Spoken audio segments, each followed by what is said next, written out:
और अब समाचार विस्तार से। कोरोना महामारी को लेकर अलवर जिले के निजी हॉस्पिटल्स में ऑक्सीजन की कमी से बनी असहजता की स्थिति से निपटने के लिए सरकार के नुमाइंदों ने अपने प्रयास तेज कर दिए हैं। इस उद्देश्य को लेकर संभागीय आयुक्त दिनेश यादव ने अलवर के सामान्य चिकित्सालय सहित निजी चिकित्सालयों का सघन दौरा किया। अपने एक दिवसीय दौरे पर आयुक्त दोपहर बाद स्थानीय सर्किट हाउस पहुंचे, जहां जिला अधिकारियों से चर्चा करते हुए जिले में ऑक्सीजन कोटे को बढ़ाने सहित कोरोना मरीजों के उपचार में कोई कोर कसर न रहे, इसको ध्यान में रखते हुए दौरे की रूपरेखा तय की। अलवर पहुंचे संभागीय आयुक्त ने स्थानीय सर्किट हाउस में दोपहर लंच के बाद अलवर में चिकित्सा व्यवस्थाओं का जायजा लेने के लिए राजीव गांधी सामान्य चिकित्सालय में निरीक्षण करने के लिए पहुंचे।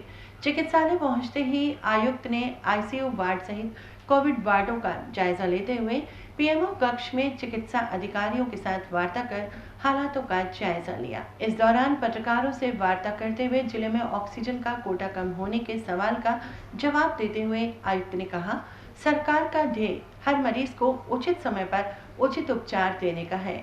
इस स्थिति में अधिकारियों से चर्चा कर अलवर को ऑक्सीजन की मात्रा बढ़ाकर देने के लिए अवगत कराया जाएगा। आयुक्त के साथ निरीक्षण के दौरान अलवर कलेक्टर एनएम पहाड़िया, एसपी तेजस्विनी गौतम, एडीएम प्रथम रामचरण शर्मा, एसडीएम योगेश डागुर, सीएमएचओ ओम प्रकाश मीणा, तहसीलदार कमल पचौरी, नगर परिषद आयुक्त सोहन सिंह नरूका सहित अन्य अधिकारीगण मौजूद रहे। अलवर के प्राइवेट हॉस्पिटल्स के बाहर ऑक्सीजन नहीं होने के बोर्ड लगने के संबंध में उन्होंने जांच के बाद ठोस कदम उठाने की बात कही। जो मुख्य आज की जो मेरी विजिट है उसका पर्पज़ ये था कि कुछ ऑक्सीजन रिलेटेड समस्याएं अलवर ज़िले के अंदर आ रही हैं।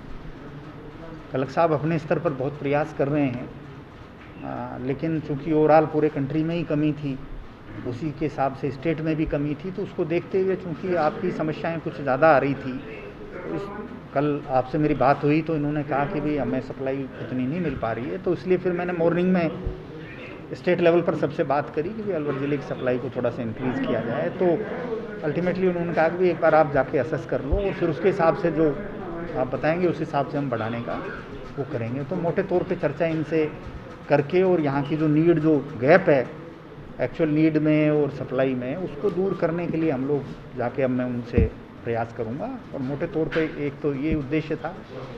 दूसरा, ओवरऑल हॉस्पिटल की जो व्यवस्थाएं हैं यहाँ की या प्राइवेट प्लस गवर्नमेंट की, दोनों की वो ठीक चल रही हैं, कोई दिक्कत तो नहीं है। और हॉस्पिटल की और क्या समस्याएं हैं जो आप लोग नहीं दूर हो पा रही हों अगर किसी कारण से, तो वो इनसे चर्चा करके पीएमओ साहब से और बाकी मेडिकल के लोगों से, तो उनमें भी अगर कहीं कोई गैप है तो हम उसको पूरा कराने का प्रयास करेंगे। बेसिकली उद्देश्य यही है कि किसी भी हालत में कोई मरीज़ किन्हीं भी ऑक्सीजन या किसी उसके कारण से किसी की मृत्यु नहीं हो, और जल्दी से जल्दी जो एक शॉर्टेज की स्थिति है उसको नॉर्मल लेवल पर लाया जाए। इसके लिए राज्य सरकार पूर्णतः प्रयासरत है और उम्मीद है कि 2-3 दिन में ये व्यवस्थाएं काफ़ी हद तक ठीक हो जाएंगी। देखिए, वो दिक्कत जो है अभी चर्चा मेरी कलेक्टर साहब से हुई थी, ये दिक्कत आई है और निश्चित रूप से ऐसी स्थिति नहीं आने दी जाएगी। और हम कोशिश करेंगे कि यहाँ से फ्री होते ही आज ही बात करके और अलवर ज़िले का जो ऑक्सीजन रिलेटेड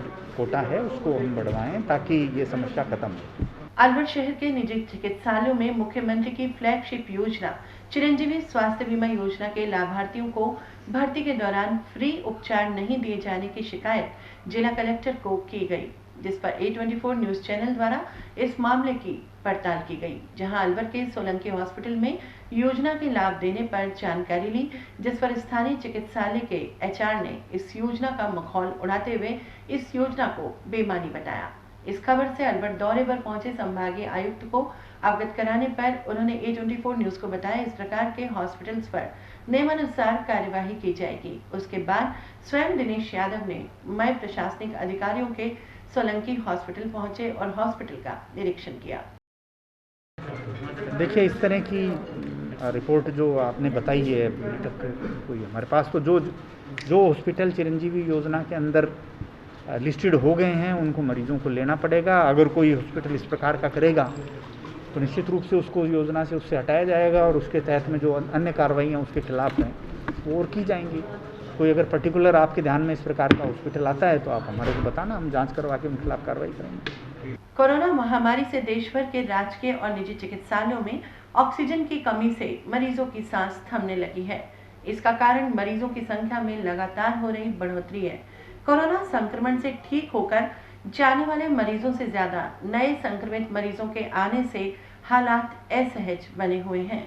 निजी चिकित्सालयों में फिलहाल मरीजों को भर्ती करने को लेकर असमंजस की स्थिति लगातार बनी हुई है। डॉक्टरों ने इंडोर आउटडोर तक बंद करने का निर्णय लेने की बात मीडिया के साथ साझा की है।